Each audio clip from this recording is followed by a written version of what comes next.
Some of Ukraine's smallest refugees, like Victoria, born weighing just 800 grams. Her mother, Iryna, believes the stress of spending days in a bunker in Kyiv contributed to the early birth. Doctors here are seeing a rise in the premature birth rate since the conflict began. And at one specialist clinic in the besieged city of Kharkiv, it's jumped to 3 times the normal rate, 50% of all deliveries, a result, the director says, of the war. Infections, lack of medical help, bad nutrition. War creates a risk of premature birth. The smallest child was born 3 days ago and weighs just over 600 grams. A girl called Polina. You can't take a child of 600 grams to the basement. It would be a one-way trip.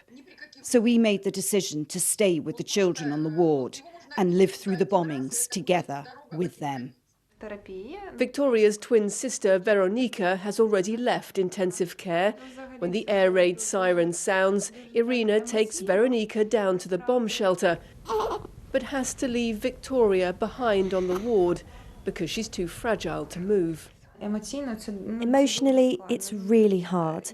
It's like splitting my heart between them. One baby stays with me, another with doctors, and my heart bleeds. But I understand that in this situation, we just have to be strong.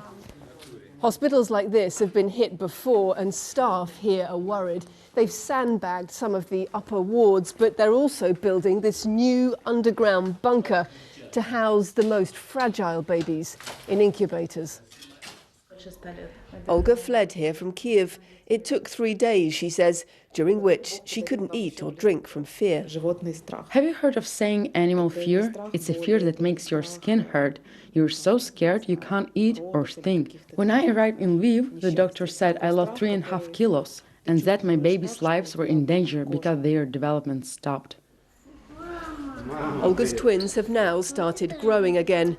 Her 5-year-old son asks her every day when his brothers will come. Olga is Russian, her husband Ukrainian. Their family a refuge, their countries at war. Lucy Williamson, BBC News, Lviv.